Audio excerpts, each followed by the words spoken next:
दर्शकवृन्द दुर्गा प्रसाई आफै गाडी चलाएर अगाडि बढ्दै हुनुहुन्छ। निकै नै अप्रिय अवस्था देख्न सक्छौं हामी। यहाँ प्रहरीले अश्रु ग्यास चलाएको छ।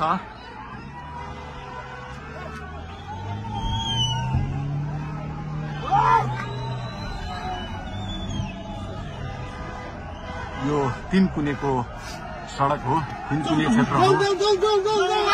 उहाँ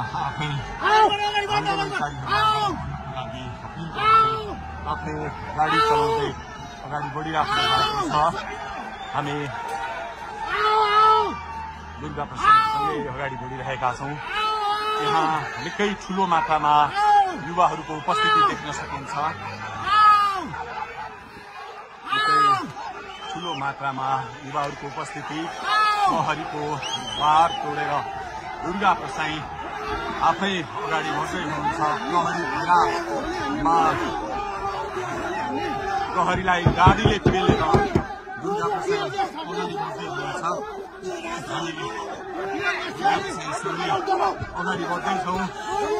यहाँ कसैले रोक्न सक्ने अवस्था छैन। प्रहरीलाई दुर्गा प्रसाई पेलेर अगाडि बढिरहेको भएको छ।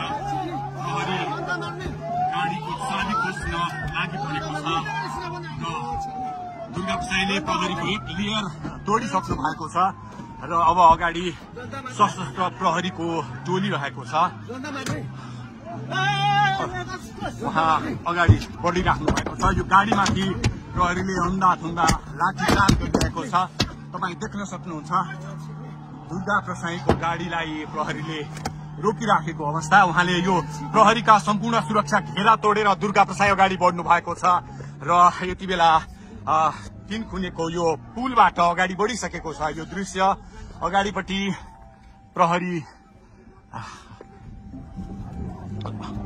प्रहरीका यी घेरा तोडेर दुर्गा प्रसाई अगाडि बढिराख्नु भएको छ। हामी दृश्य देख्न सक्छौं।